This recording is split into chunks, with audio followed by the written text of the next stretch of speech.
it's Nicole here from Empower Fitness. I got Denver in the background on his little puppy bed. So, happy Thursday. Have some awesome updates for two of my favorite clients, my mom and dad. I'm so proud of them. They are entering week 6 now. And my dad has lost 24 pounds. And my mom 18 pounds. For those that have not, followed the whole story, my dad actually recently retired 2 months ago, and my mom is taking care of 2 children full time. So it's a busy job, and she's got a lot of stuff to do, But I'm really, really proud of her, and I'm really proud of my dad too. He is so excited. He was telling me the other day that his doctor is going to be so impressed. And he was always healthy to begin with, but he had some extra body fat on him, from eating all those extra yummy goodies at the office and whatnot, and heading over to Dunkin' Donuts and everything else. Just stuff just comes up.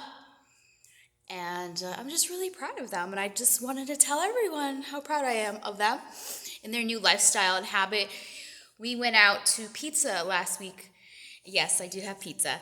If you're going to go for pizza, though, make sure it's a really good place. Don't just go for any old pizza. Make sure it's a good pizza. We went somewhere, and it was a great little local place. I love Casa de Luce in Westerly. It's one of my favorite places. And my parents were like, "Can I have this?" And the answer was, yes, you can have this. So up until this point, their diet was a little bit extra restrictive, but not really. And this is usually about 6-week point, I go into a little bit more in depth about the education of food and learning more about balance. Because obviously we have to bring stuff back just a bit. But right about 6, 7, 8 weeks, okay, you can enjoy your little snacky poos if you need to. If you want to have a slice of pizza, have a slice of pizza. But you're not going to eat the whole box. You are not going to eat that entire bag of potato chips. And, for me anyway, I can't have these things in the house because I will legit eat the whole thing. That is my problem. That's my downfall. I have to have it out of sight completely. But there is a happy medium, and depending on your goals and stuff, if your goal isn't that strict or whatever, then you can have a little bit extra more leeway as well. But regardless of where you're at, like depending, you feel like you're either too skinny or you want to put on more muscle or you want to lose more weight or fat, whatever, it doesn't really matter. The end of the day, it's about being healthy. Because if you're not healthy and you're miserable and you're feeling like crap, it's going to make everything worse. It doesn't matter. And you could be unhealthy as a skinny person because being skinny doesn't mean you're healthy. And I think we've been brainwashed over the years to think that skinny equals healthy. And you know what? It's really not. So, and that's a whole nother thing altogether that we discuss in the studio. But little by little, I will be branching and opening up the diet a little bit more for my parents, for them to learn, okay, if I have this pizza this day, my carbs are going to go down another day. So we kind of work with their macros. We get a little bit more advanced into their eating habits as well. The other part that is really, really important is why are you eating what you're eating? Are you eating out of boredom or are you really hungry? So many times I'll say to someone, were you really hungry or did you just need a glass of water? So we can do that.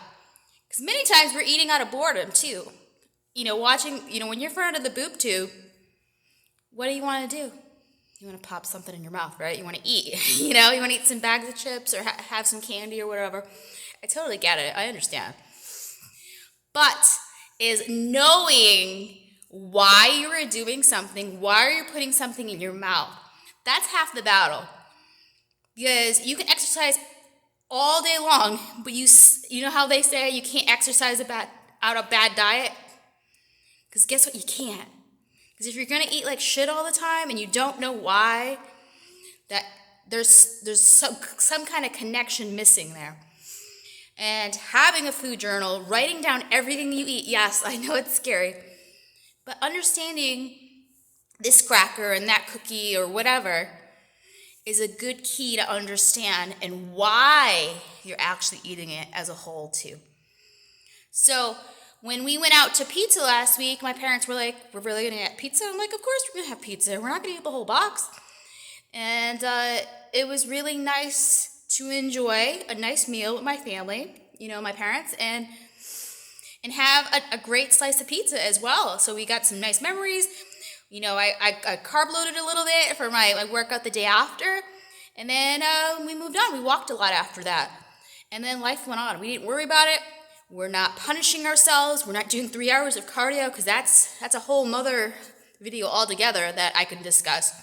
But we enjoyed it, we conquered the pizza, and we moved on to the next new goal. So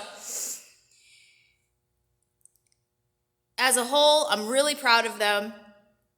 It wasn't something that was like really simple for them to do.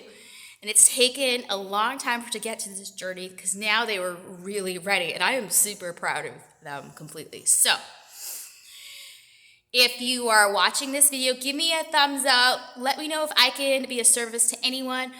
I know many times it is scary starting a new goal or starting a new weight loss or muscle or whatever your goal is. It can be really scary. It's a scary process thinking, okay, what happens if it doesn't work? But you know what? What happens if it does work? What happens if you put 150% of yourself into it and it becomes amazing? So that's fuel for thought right there. You have a good one, and I'll talk to you later. Bye.